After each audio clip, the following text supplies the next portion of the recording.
have to take a second and say a huge thank you to my first half of this season sponsor, which is A Simple Farm. I am honored to work alongside a business who I truly believe in their passion, their purpose, and their product. And A Simple Farm is just that. There is nothing better than working with a family-owned and operated business. They're nestled in the heart of rural Wabash County and is inspired by country living, handmade traditions, and a deep love for herbal and medicinal plants. From handcrafted soaps and herbal salves to cozy home goods and repurposed creations, each product is thoughtfully made using nature-inspired ingredients and a passion for simple, natural living. Rooted in creativity, heritage, and old-fashioned farmhouse values, A Simple Farm celebrates the healing beauty of herbs, the comfort of handmade goods, and the charm of a slower way of life in rural Indiana. Folks, you're going to want to pick up some of their products, so make sure you head over to A Simple Farm on Facebook and Instagram, and I'll have their website linked below so you can just easily click on any of their platforms and you can find them automatically. Like I said, I truly believe in them. And Kristen Reynolds, if you want to learn more about her, there's 2 articles on my website, and there's a podcast with Kristen Reynolds and her son Vincent. So make sure you head over to season 1 of Here in My Time and you can hear their interview. My returning sponsor of Turn the Page Books and Music Store is the place to go to find your next read or your next record to add to your collection. It is all about the atmosphere of this place. As soon as you walk through the door, you are hit with the most magnificent lighting, the wooden floors, the smell of old books, and of course, the sound of flipping through LPs. What could be any better than that? Well, Rex. Rex is the owner of Turn the Page Books and Music Store. He is just the man to see about anything to do with music. So make sure you head over there and support him on Facebook, on Instagram, and of course, just stop by at the store. You will not want to leave. Thank you, Rex, for supporting this season. It's such an honor. Now, on to the episode.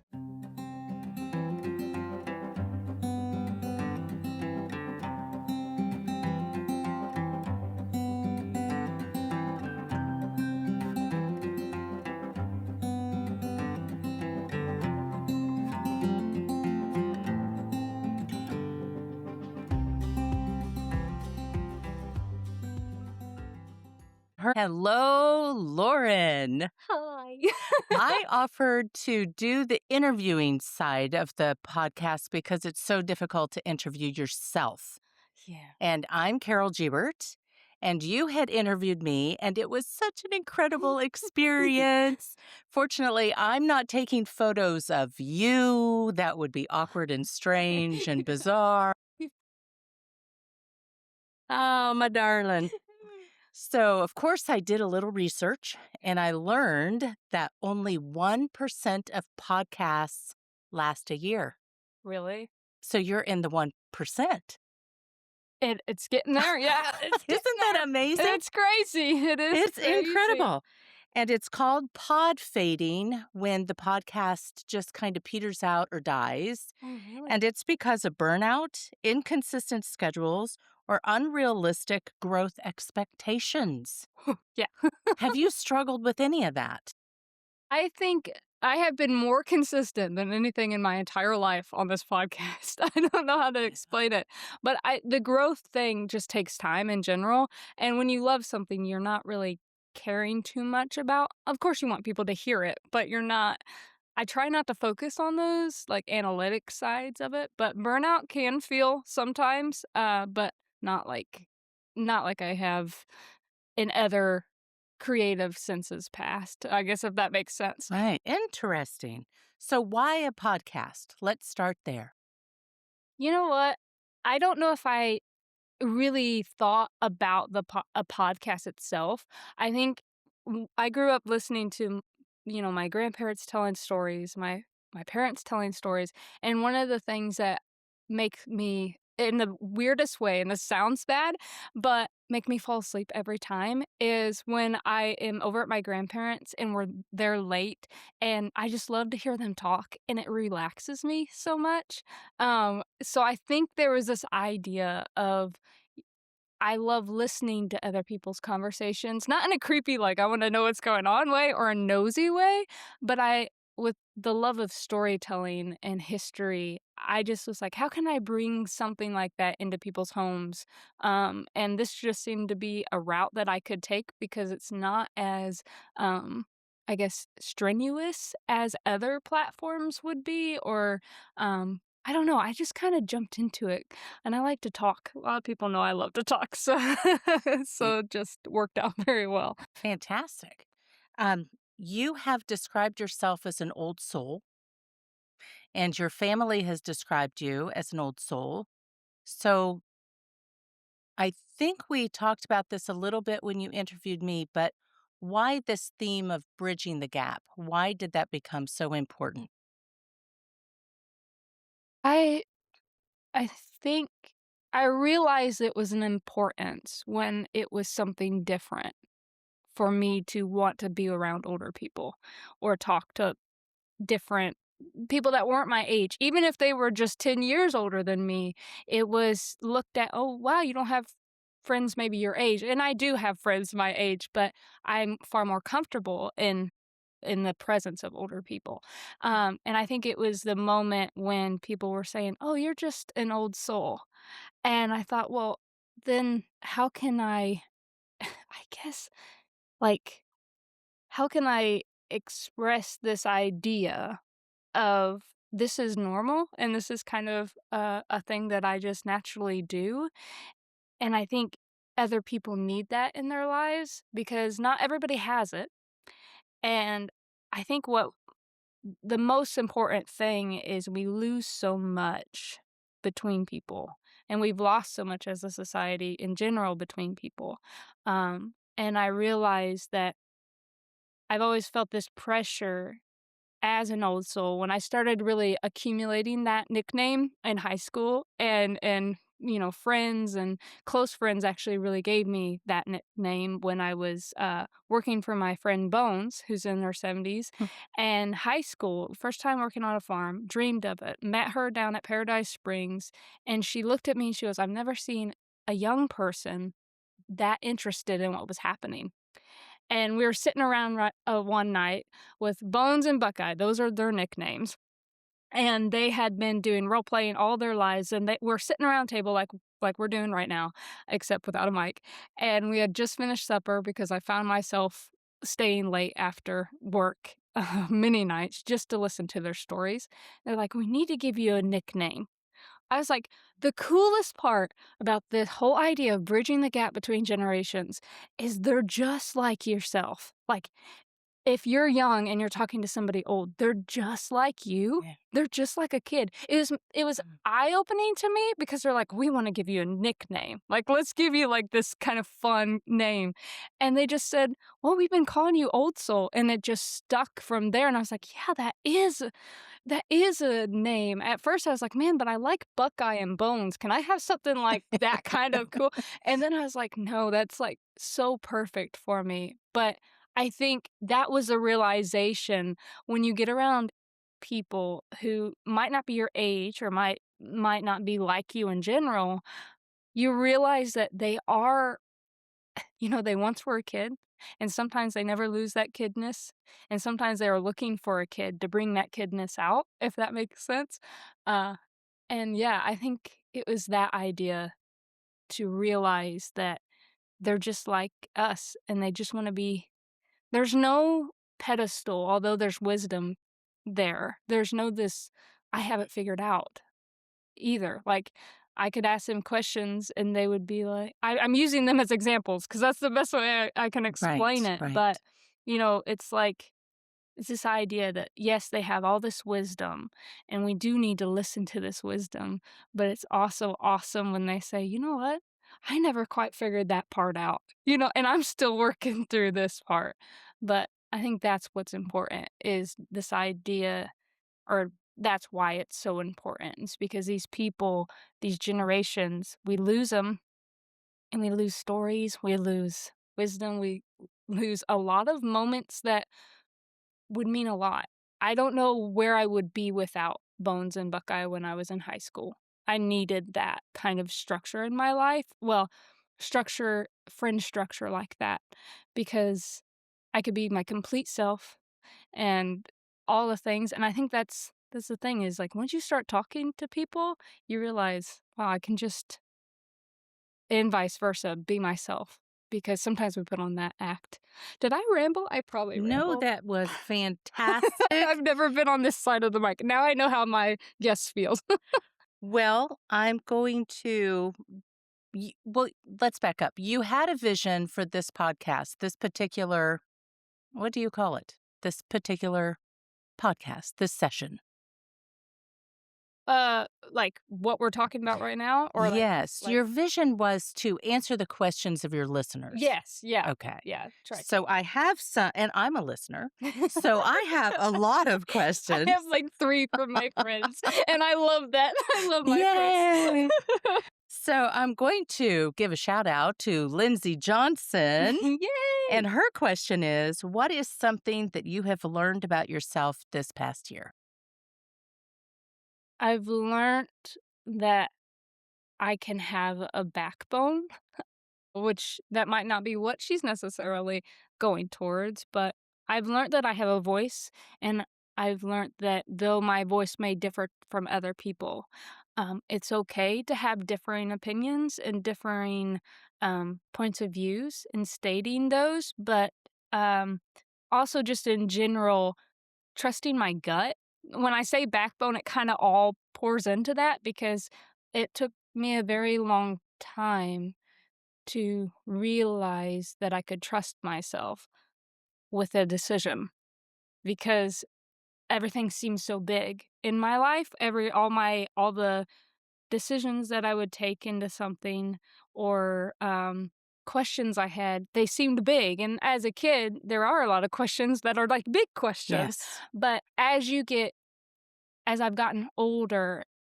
and realizing, I used to say all the time, which is so funny because that old soul role kind of comes in, and I would say things that I thought I understood. Like, you're the only one that has to put your head on the pillow each night. I would tell my friends all that all the time, and I believed it. And then I really started experiencing that. And I thought, oh my goodness, I think that's where I started to learn just in general how to have my own really how to trust my own intuition and gut when I'm making decisions. And when I quit my job, that was the big deciding factor. Though it was such a God thing for me, I still had to go to my boss and say, hey, I think I'm that identity of what I used to be as a mechanic and, loving cars and changing that really put perspective in on like, you know what? Your life is beyond this decision. And that's where God was leading me. And so this whole journey this year has really taught me just like how to be settling into myself is the best way I've been describing it. From interviewing these varied people, Mhm. which has been fun for me as a listener. Every person came from as a different point in your life or a different part of your life. And that was really interesting to me to kind of see how these puzzle pieces come together and to see how you're connected, to see who you admire and why you admire them. That has been a lot of fun. What are some things that you've learned from anyone you've interviewed? I think it kind of harkens back to that idea of, like, we've all been there and we're all figuring it out. Um, I have had, whether it's different career advice or different, talent that I just admire, like, wow, you can really sing or you can really play the piano. Or I had, like recently I had the mom that lost her child, like, that I've never been in these people's shoes before. I might have had similar experiences on something or a little aspect of it, but I think what I've learned is that it's opened my eyes, and like I said, I thought I understood all this. Like I thought I knew people w- were had deep experiences that I will never experience um, the same way. but I think it's opened my eyes to this idea that people run so deep. Mhm. Right. They just run so deep and their experience matters. And the idea of we've always heard put yourself in their shoes when you're going through something or when something is done to you, even as the perpetrator doing that to to you, you have to put yourself in their shoes because you don't know where they're coming from. And I think it's just there's so much loss of and there's so much hurt and horribleness in the world that when we think that humanity has lost all, I guess, structure and all love and respect for each other, you realize that there's so much good. There's so much good, and I think what I've learned is just always seeing the good. I mean, you sit across from somebody that they're gonna have differing opinions. No, I can't even agree with myself 90% of the time, you know what I mean? So, like, when I'm able to hear people's just conversations, I can start off as strangers, like with Heather. I didn't know her, but you gave me her Yeah. information, and we turn the mic off, and you sit there and you chat for another minute, and you just start admiring, um the person that they are. Um, it wasn't about exploiting somebody's story, but being brought into it, and I think I've learned how fragile and beautiful people are, and I think that's the best. And resilient. Yes, yeah. Many of your interviews may not have purposely focused on people's resilience, but you focused on their passions and what has kept them going. Mhm. Um, that has been amazing. It was so fun when you did a call out for who do you admire? Who are some people you would like me to interview? It was so fun to send you a list. I You love it, have to call these people. and I'm These working people are through amazing. it. Yeah, I'm Yeah, working. just amazing women. I tend to focus on a list of powerful women. Well, and that's the thing is I can go through the line of people that I know, right? But there's so many stories outside, and I wanted to get broad outside of my circle, and I started doing that. Even if I just met them once, I was like, I just love your. I don't know what it is. I just love it, and I have this. One thing I can say, I have a gut for a story in the sense that I know I everybody has a good story, and I should preface what I'm about to say with that. Everybody comes to me like, "I don't really have the" when I approach them, "I don't have a good story," or I don't know, I've never done anything with my life."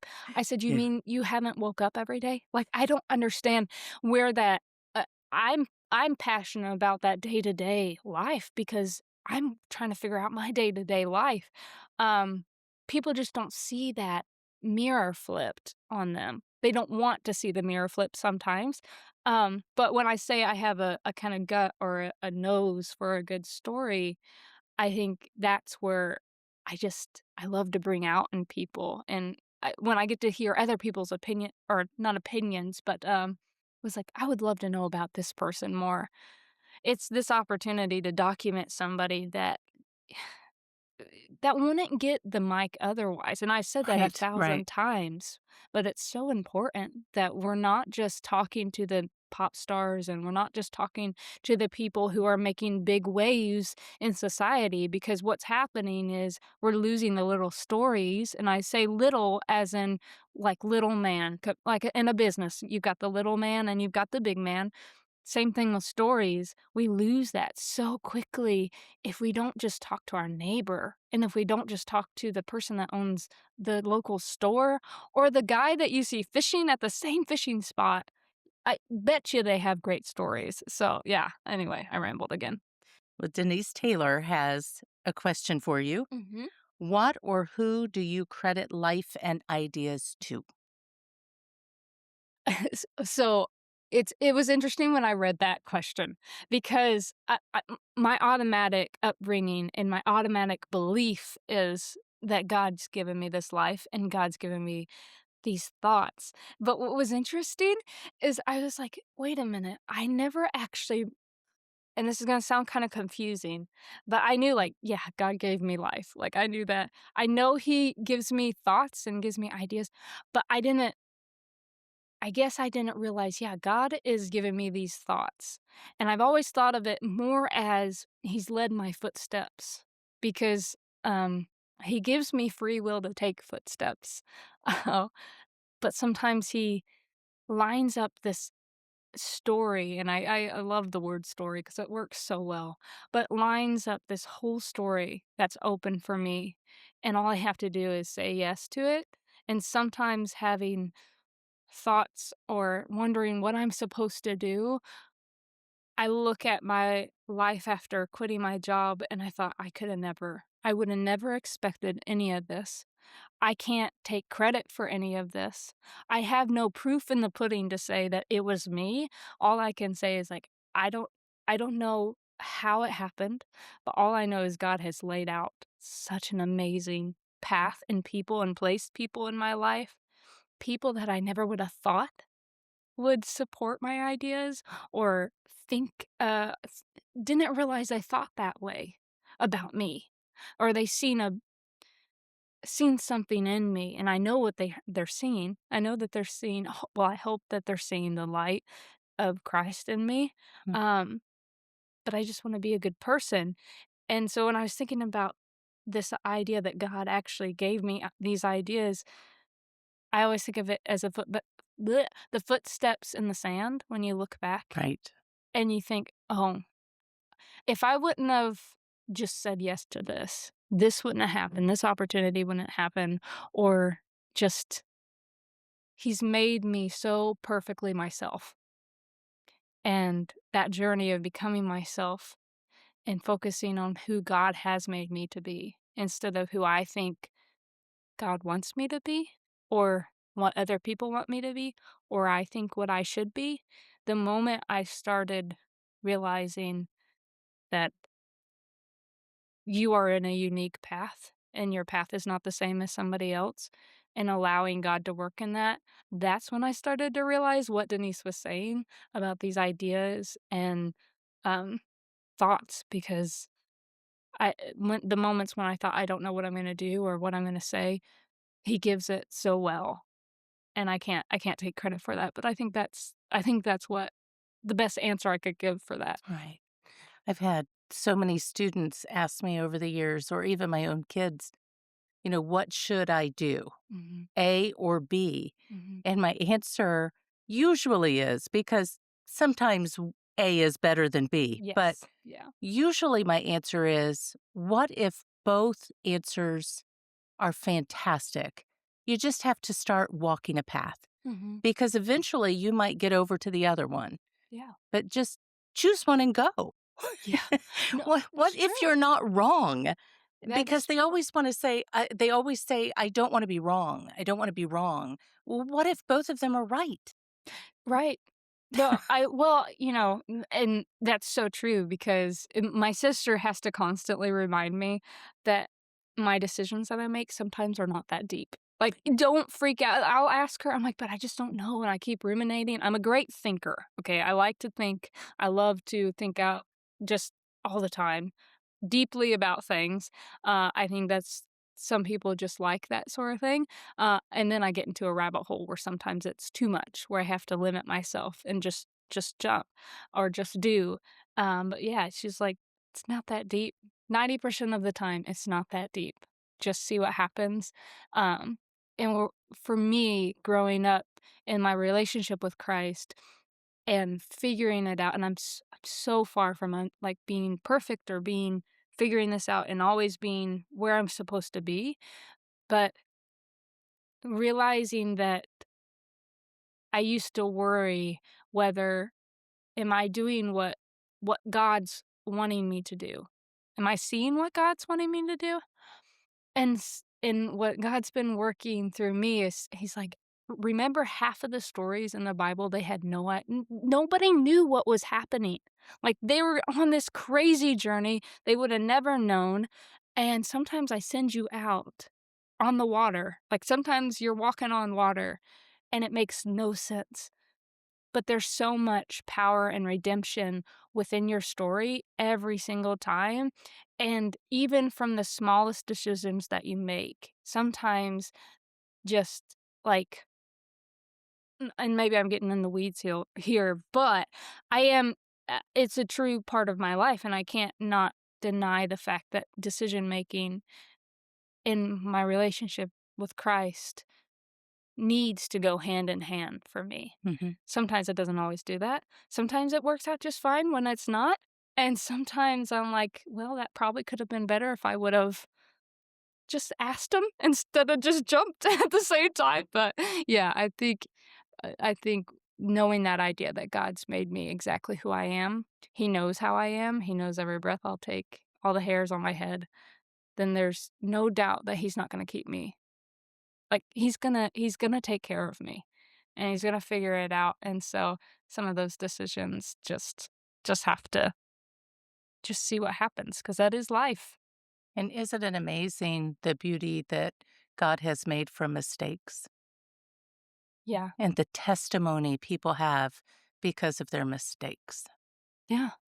I You know what? That's great because of the fact that because I was so afraid of making the wrong decision, so afraid of making a mistake, feeling like I had to be perfect all the time. God really has been working at me and saying, "What if the lesson I'm trying to teach you isn't in the perfection that you seek?"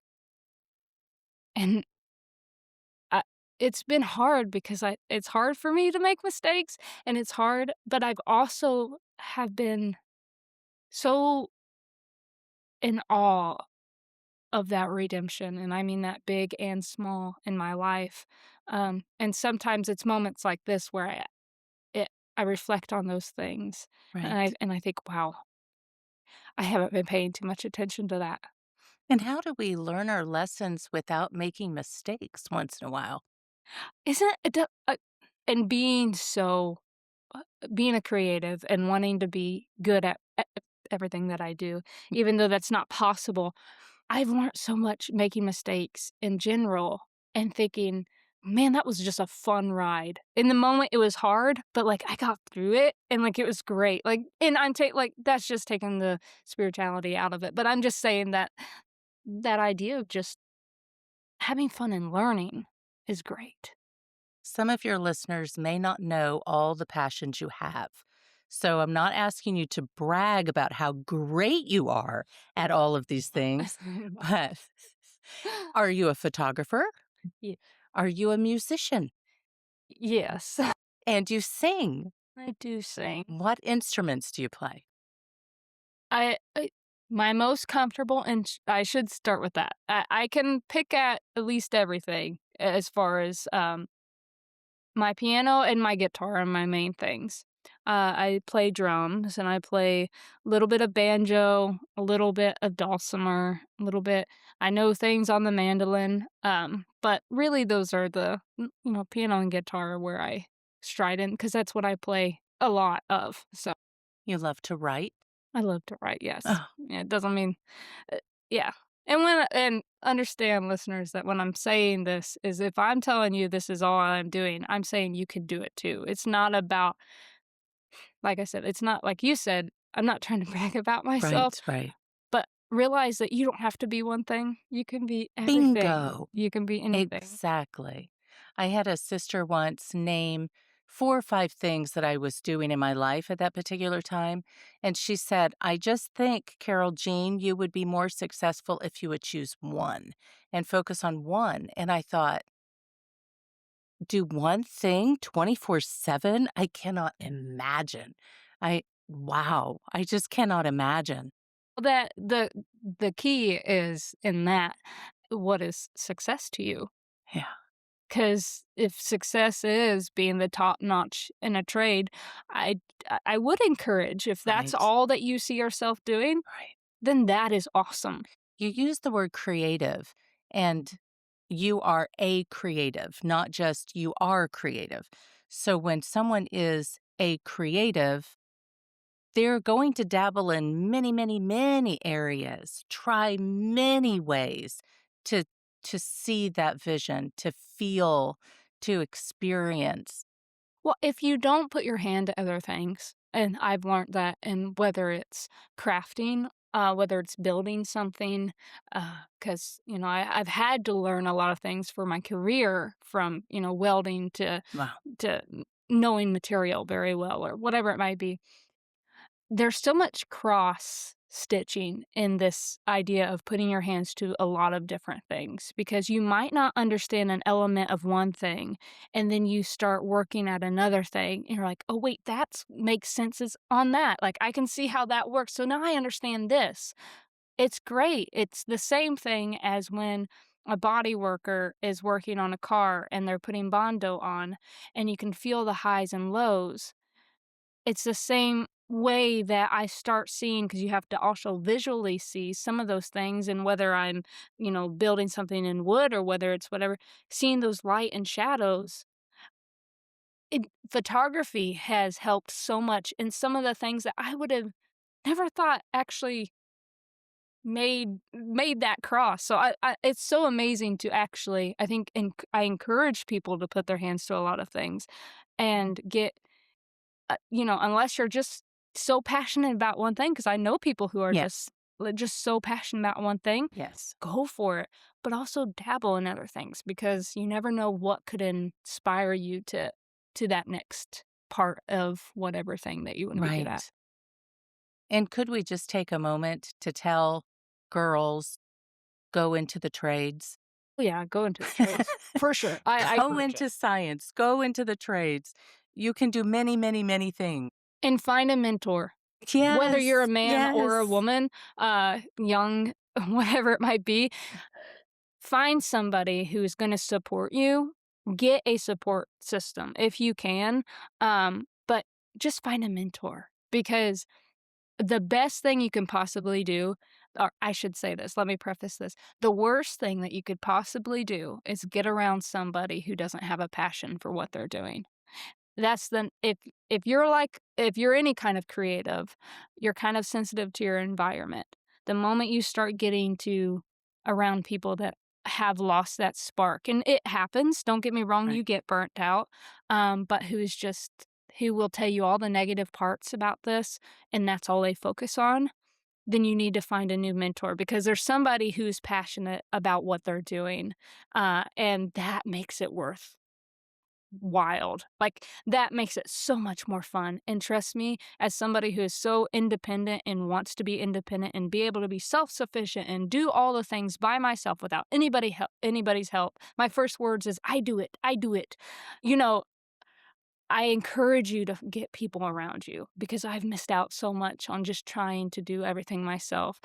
There's no such thing as self-sufficiency, and, the moment you think you are is the most loneliest part about it all, and, No. I think you get better when you're around people who are better than you Right. and want to teach you, people that really wanna teach. Yeah, I encourage anybody to go into the trades or science or math or any of those big things Yeah. that we encourage people to do, whatever.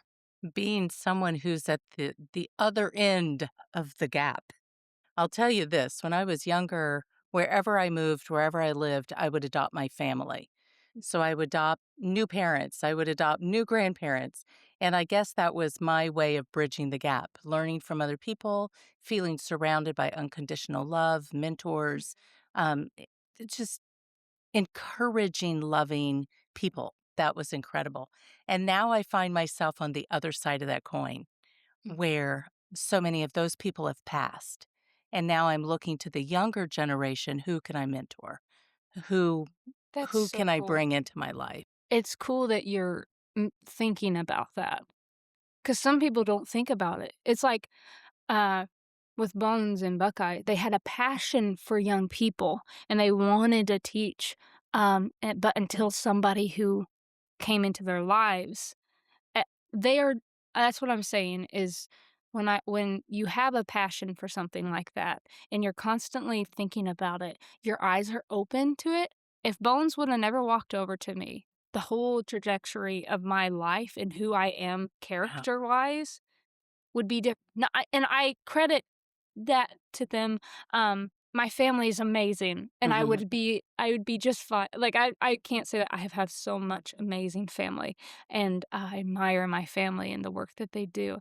But it was a moment in my life where if she didn't walk over and start explaining how flax was made, Wow. we wouldn't never talk. Because at that time, I was thinking, "I'd love to learn farming, dream of owning a homestead and a farm." She goes, "You know what? I actually own a farm, and I would love to have you out." And that's the thing is you have to be open and it vice versa, whether you're old or young, but I love that you're thinking about that because Yeah. who knows who will walk, who your eyes will go to. There are 2 little girls at church who teased me and called me grandma, and I don't have biological grandchildren of my own, and at first, it just made me feel so old, and now I find it very endearing because they have their own grandparents, but I'm just of that age, and they look to me as someone who will pay for that special ride that their parents aren't going to pay for at the zoo, and I'm gonna let them do it, and I'm gonna buy them the cotton candy even though their parents just said no, and grandparents do that. Yes. So that's how I became grandma, and now I like it, but at first it was like, "I think I'm 30. How did I become a grandmother already?" But I am not 30 anymore. And there's nothing wrong with that. But absolutely nothing wrong No. with that. There's been so many I have to say because there's been so many people in church, um, that I have sat and called Mammal Mary. I've called Uh-huh. Mammal I've called them grandparents because there was something that I don't know what it was. And I realize what now becoming a Sunday school teacher and being a Sunday school teacher myself, I realized that they were so present with me. And, not a lot of kids are just gonna go up to somebody who doesn't, really pay attention to them or, like, you know what I mean? It was this idea that looking back, I can realize, "Oh, they just lit up every time that I came in the room." And they might have had nothing else in the church for as far as, like, work-wise, whether they were a Sunday school teacher or not, whether they were just somebody who came and was part of the congregation every Sunday, Mhm. that might have been their only role, but gosh, what an impact that they had. And, like, that's what I mean is we might be thinking that there's so much like, you have a passion for people and you wanna mentor people. You might be thinking it's this big thing, and it's already happening. Like, you're waiting for it to happen, and so I encourage people that there's a lot more happening right underneath your nose than what you realize, and just open your eyes to it because everybody's making an impact in some sort of way to somebody. Right, right. Okay. Well, after talking to all these really old people, Heather Schilling, you'll laugh at that one. Do you have any new ideas about growing older yourself? I I've never been afraid of growing older. I've actually been very excited to be older.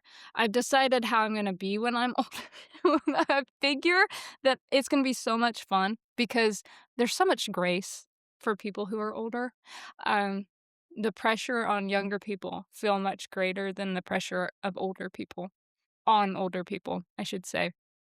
And I think the idea is I listen to them, and I know it might change when I get, older and things start happening and, hair starts getting gray or whatever, and it's going to be a shock. But every time, I hope that I can remember what I always told the older people in my life is, gosh, that age is so beautiful. Like, Mhm. I think it's the most beautiful thing.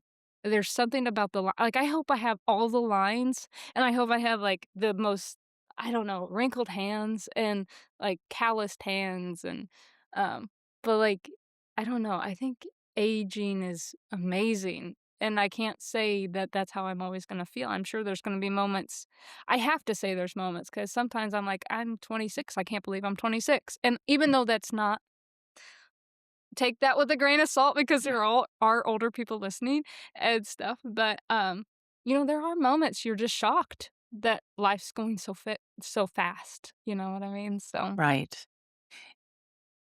My guess is You've surrounded yourself with people who have aged gracefully and honestly, and so you admire that.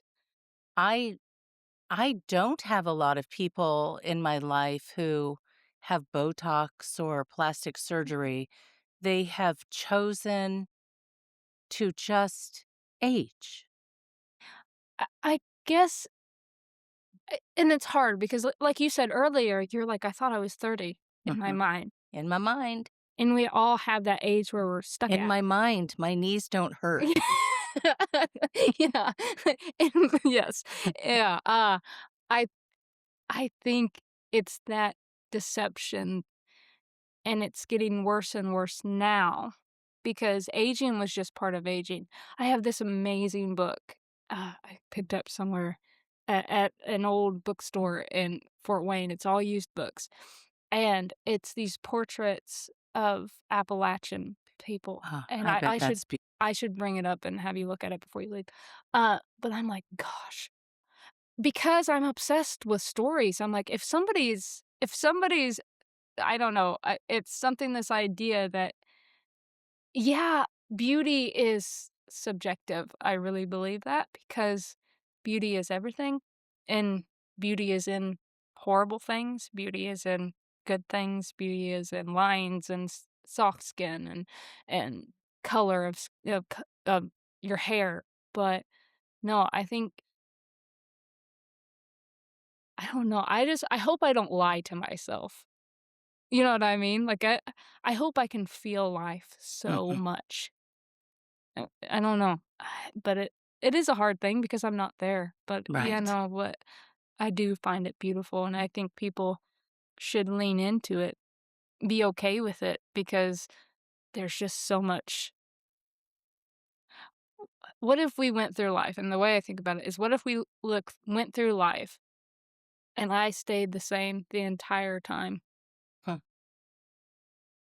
How boring would that be, first off? Whether it's aging in wisdom or aging physically, how crazy cool that our bodies are just like it is. Like, they just it's the most out of control thing. You're in the most out of control thing that you could possibly have in this life, and that's your body. And if you never are comfortable with who you are and just seeing yourself as something beautiful, then it is harder for some people, I think, but I don't know. Yeah, I do think people should just age and have fun Just with it. age. Just age Yeah. and have fun. I'm skimming down through some of my questions.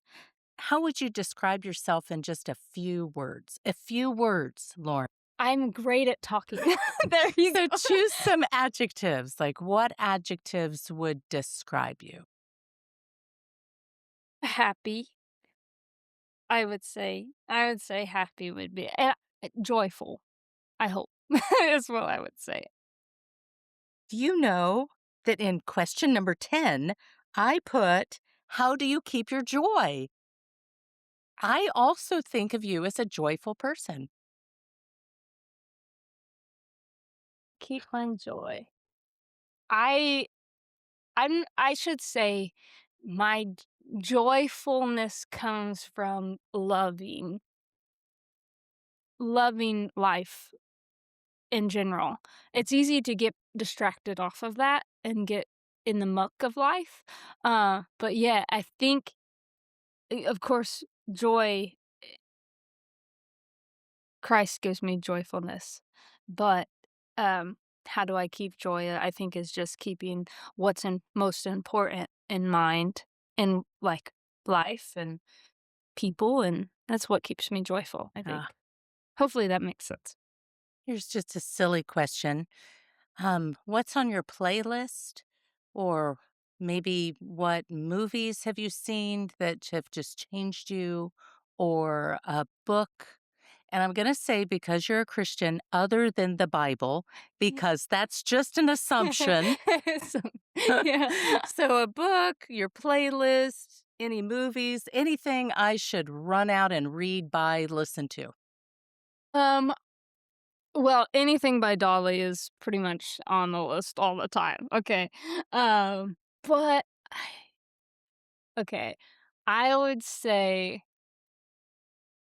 I love all genres of music, and though I'm very much love country, sing Southern gospel, I love all genres. So jazz, I really love, like Ella Fitzgerald, and I love that. Anything that takes me back, like gives that feel back. But there's some modern singers that are coming back that are just so good, and they're bringing some of that taste back. But I would say anything by Dolly, you're never gonna go wrong, and anything by George Jones or country music in general right now. That I wish I could say that I have, like, this awesome playlist, but I have records, and Mm. I actually don't have, like, Apple Music or Spotify or anything, so when I do listen, it's just whatever, you know, I choose to look up or put in, so. The records, do they belong to you? Did they come from family members? Is it a collection that others began?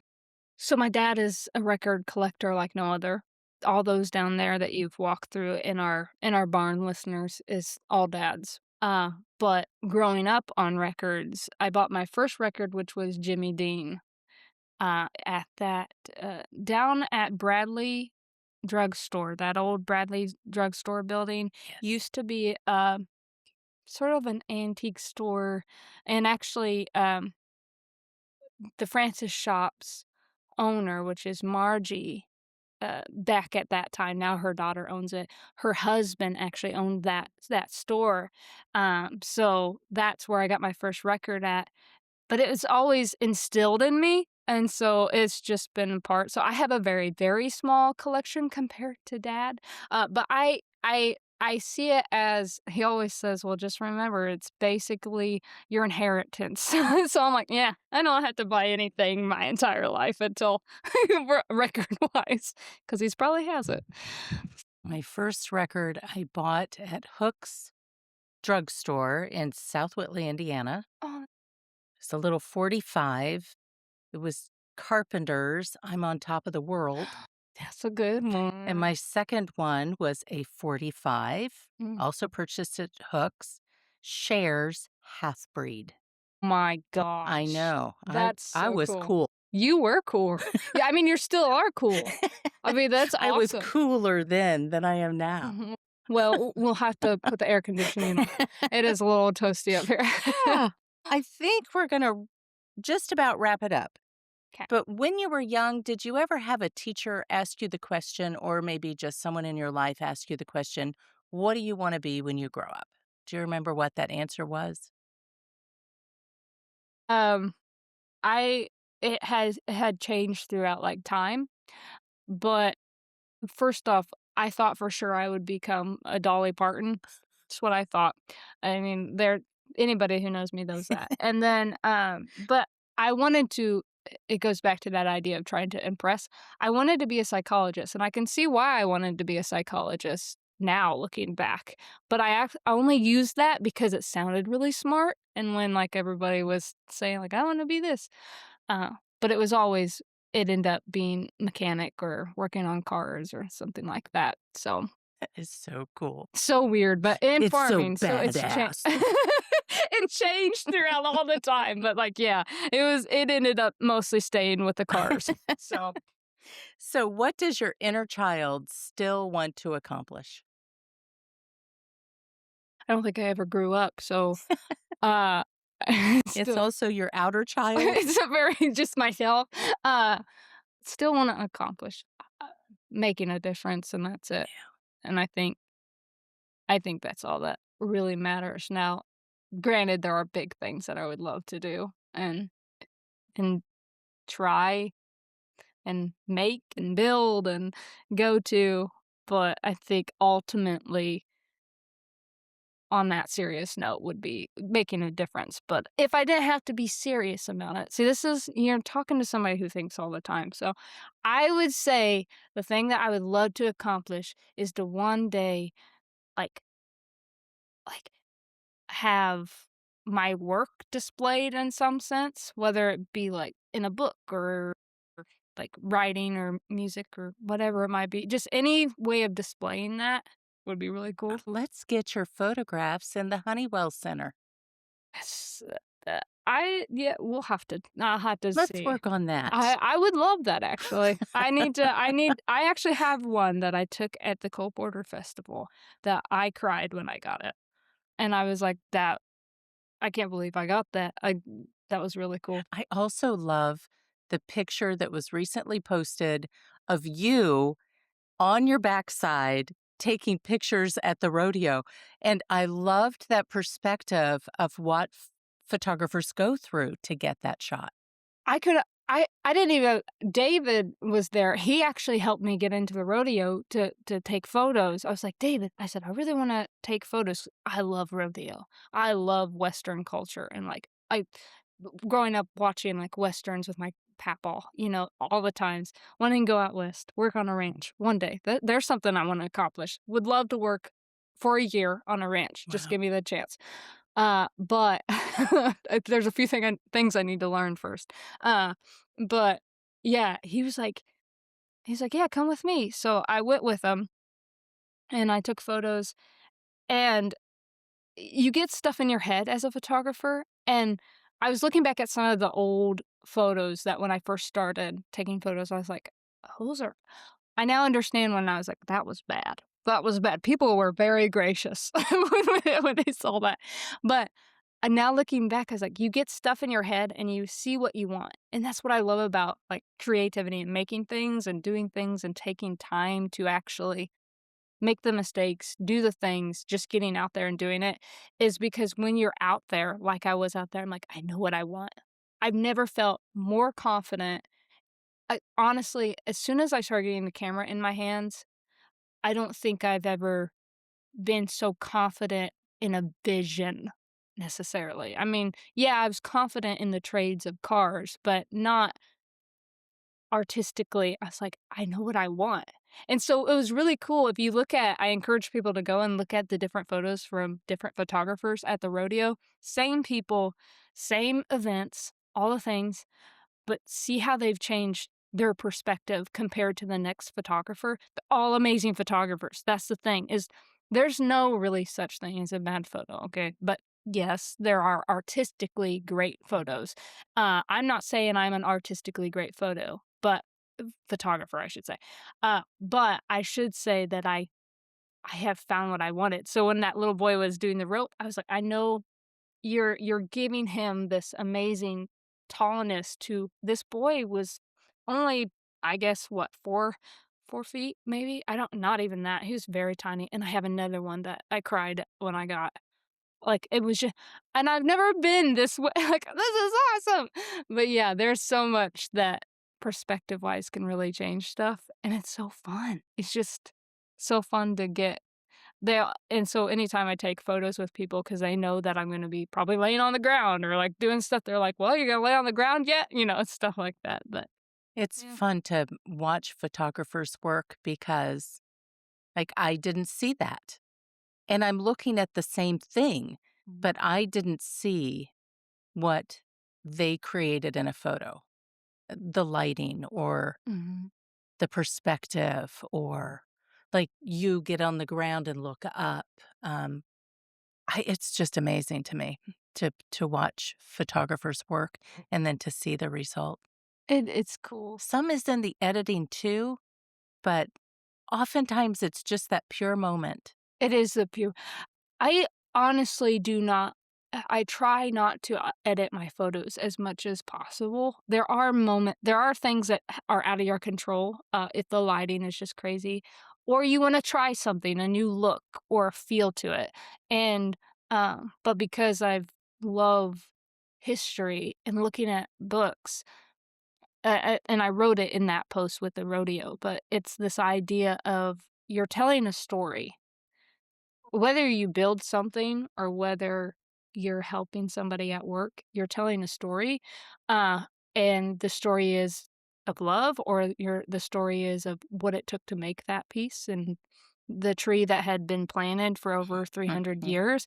Like, there's a story to everything, and so when you're able to capture something like a story or the feel, however you wanna really describe that as somebody who, you know, outside looking in, there's a reason why you feel certain ways when you look at a photo, why it stands out. It's half the time, it's not because it's in focus. It's because of this idea that, wow, that caught my eye because it spoke something to me. Sometimes you don't know what it is, but there's just something about it that you love. Yeah. Capturing the emotion of the moment. Mhm, It's just amazing.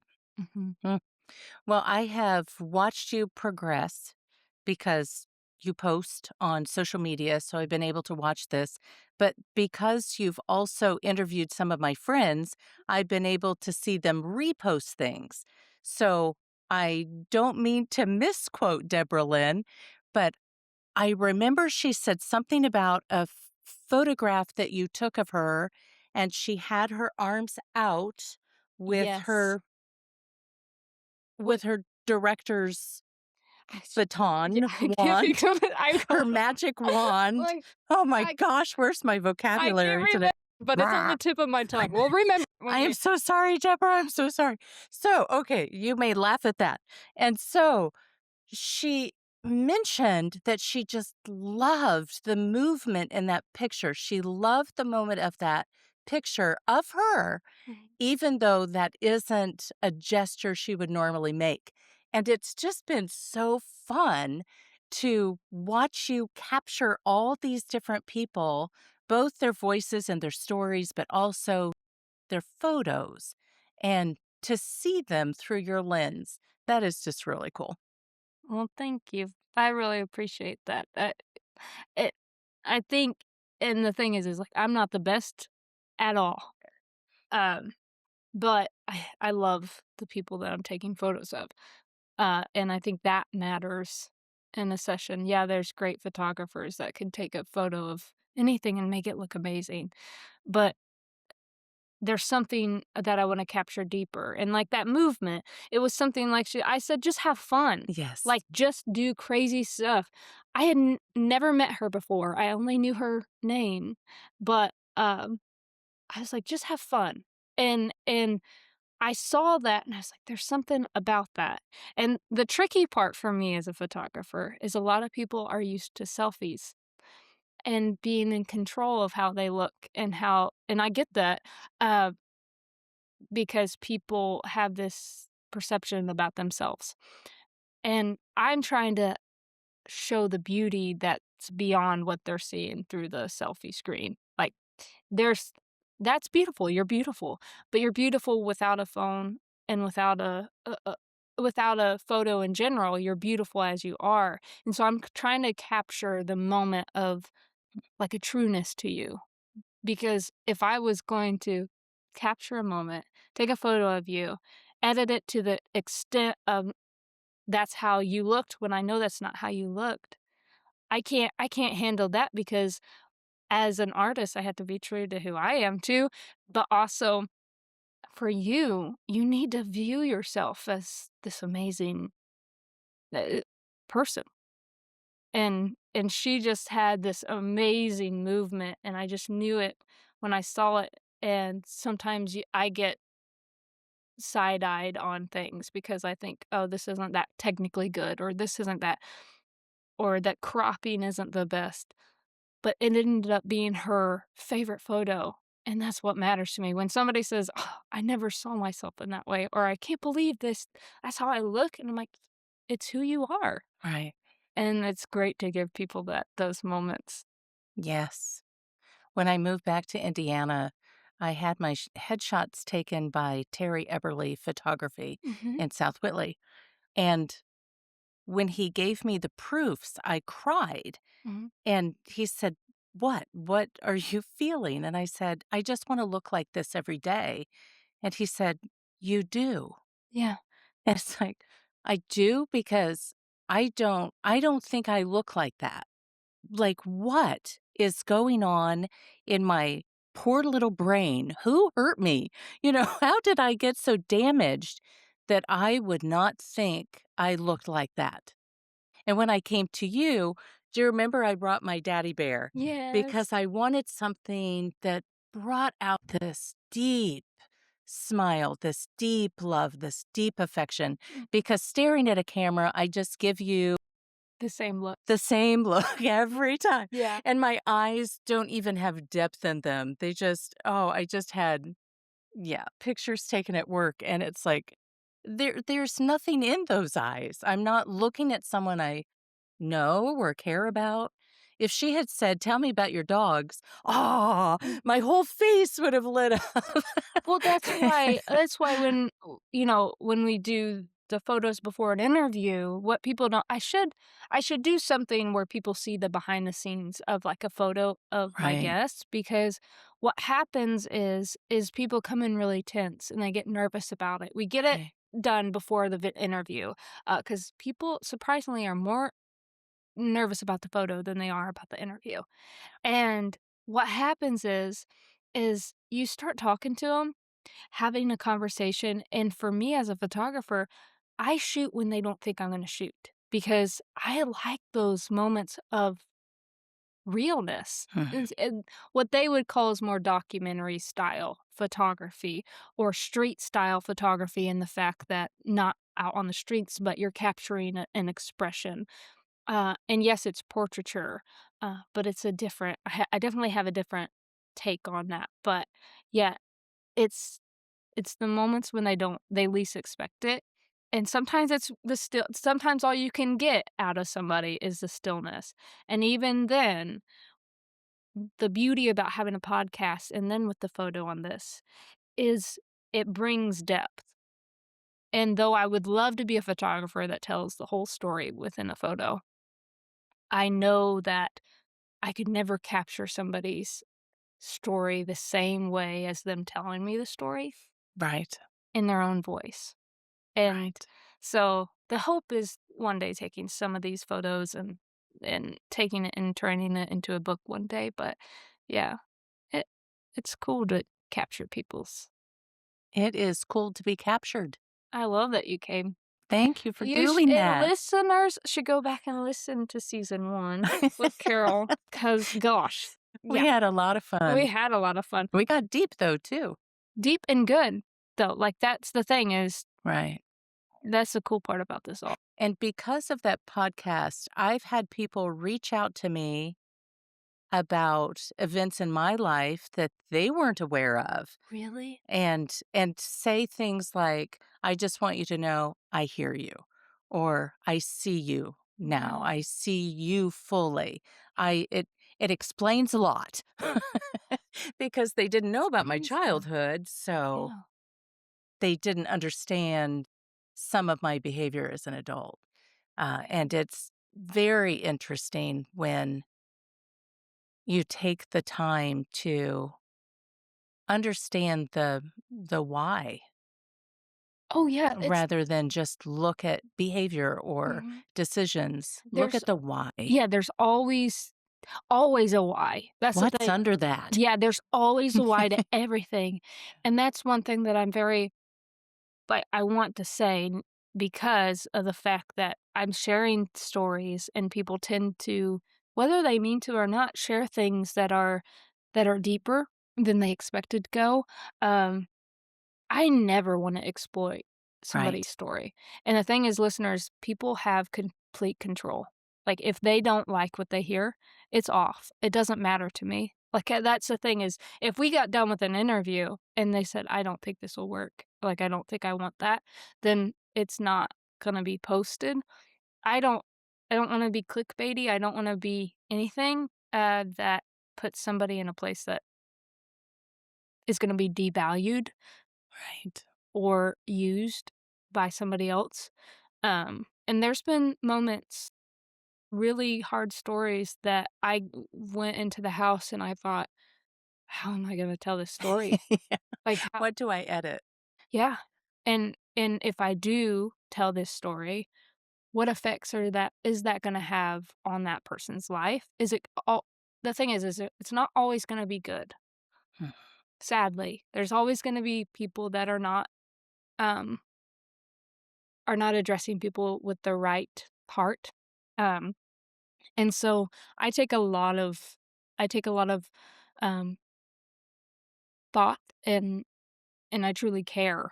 And that's what bothers me so much all the time when it comes to this is like sometimes I care so much. And so I want to make sure that what I bring to people is actually something that has meat and also like it's not just fluff, but also